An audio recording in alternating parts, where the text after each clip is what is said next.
Way back in the Nintendo 64 days, there were a lot of major titles that came out that rocked the world and were insanely popular. But for a small community of us out there looking for something different, Harvest Moon 64 was that something. Definitely not a game for everyone, and the sales numbers show that. But for those who this game is for, it earns a special place in all of our hearts. In Harvest Moon 64, you play as a farmer who takes over his grandfather's farm after he's passed away. After a little negotiation with your dad, you decide that you're going to live here and take the next 3 years to build this farm up to its former glory. This plays out through you planting, growing, and selling a wide range of crops on your farm, as well as tending to the different types of animals that you can have on your farm. You're not alone out there. There's a large community of people in the town that you live in who you can buy things from to help on your farm, or engage in conversations with and get to know them. There are a ton of festivals and contests sprinkled throughout the 4 seasons that you can participate in, which is a great opportunity to engage with all the interesting characters in this town.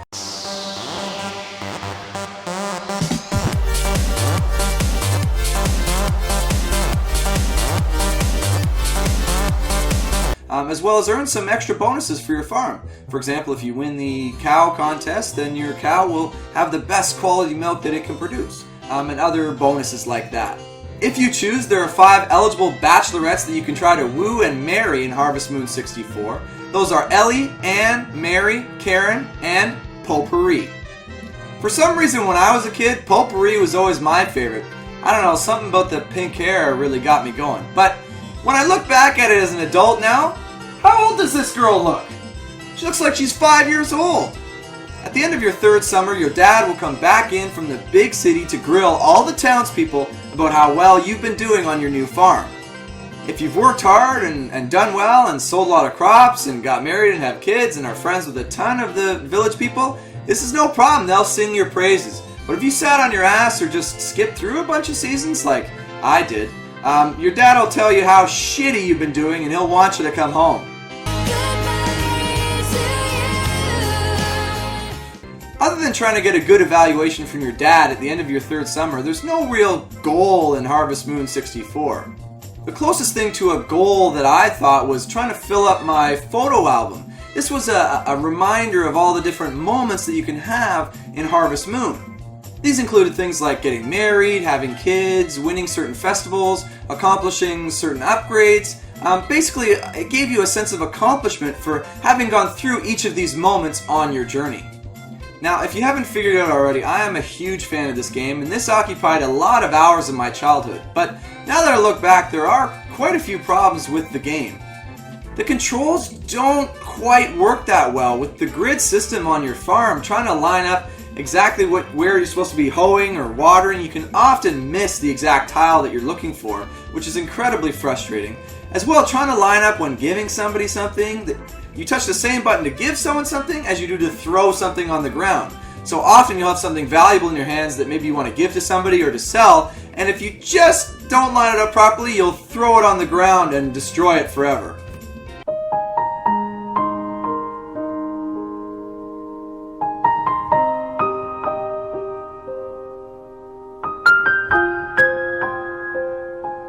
The same tunes play in the same areas every single time that you enter them, and this can get particularly annoying when you're just trying to run through various areas. You'll exit or enter through 3 or 4 loading zones on your way to get there, and it'll play the same tune and start from the beginning in each of those times. It's like, shut up! It really would have helped the game to have some more dialogue options for the villagers. It gets really repetitive, and if you're talking to them every day, their second option in the dialogue is almost always the same thing, which really breaks your immersion. Not only are they saying the same thing over and over again no matter how many times you talk to them, but over the course of a number of days they'll still say the same thing. Like, get something new to say. As well, there's the inherent drawbacks of this type of genre being extremely repetitive. You wake up, you water your crops, you tend to your animals, you go and give your gifts to the people you want to make friends with. Maybe there's a festival here or there to break things up, but when there's nothing to really change things up and keep it fresh, you'll often be doing the same thing for days at a time, which can get kind of boring. These problems are definitely a huge barrier and maybe part of the reason why a lot of people never really picked up Harvest Moon 64 and gave it a try. But what keeps us hardcore fans and the ones who really found the love in this game playing is just the incredible amount of charm that Harvest Moon 64 brings. Each of the characters that you'll meet are incredibly interesting, each with their own backstories, their own motivations, their own likes and dislikes, and you'll be compelled to want to get to know these people to find out some more. There's a couple of villagers in particular who getting to know them is a bit of a process, and once you do, you'll find out real interesting things about them. It's really rewarding.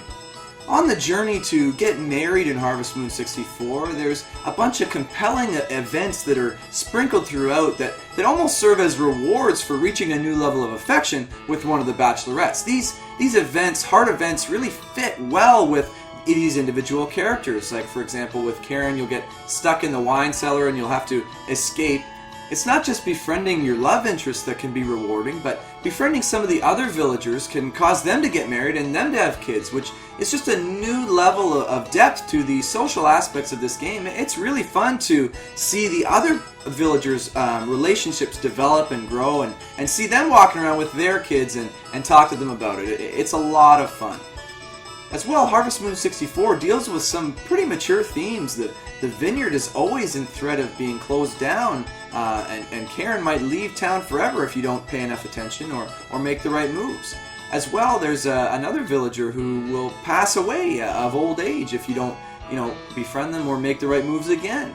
These are some pretty serious themes and weigh on you emotionally if you ever actually go through these cutscenes. I did my best to avoid them because I just didn't want to deal with that stuff, making it actually more rewarding when I could befriend these people and strive to keep them around. I felt validated. Harvest Moon 64 is not a game that's full of action and adventure and things like that. It's really more of a game that you have to develop a different type of relationship with.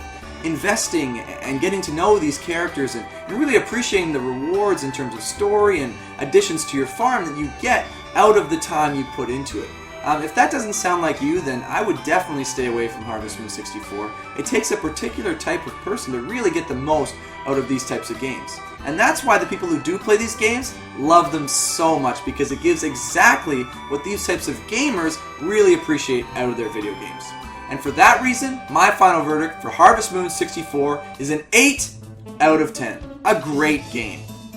For what this game is, it does it so well. It adds a ton of charm. The interesting characters really get you invested in the town and developing. Growing crops and tending to your animals is just another means to get invested and really delve right into this game. Yes, there's not a ton of action and it's not for everybody, but in my opinion, it's still a great game and well worth a look if you think that you're into that kind of stuff. Well, that's it for Harvest Moon 64. I was able to go back and enjoy this game with the help of an emulator that I installed on my computer. If you think that's something you might like to try out with Harvest Moon 64 or any other Nintendo 64 game, definitely check out this tutorial video that I've added down here where I go through how to download and install a Nintendo 64 emulator on your computer. But thank you guys for watching this Harvest Moon 64 review, and we hope to see you next time on Yes Guy Gaming.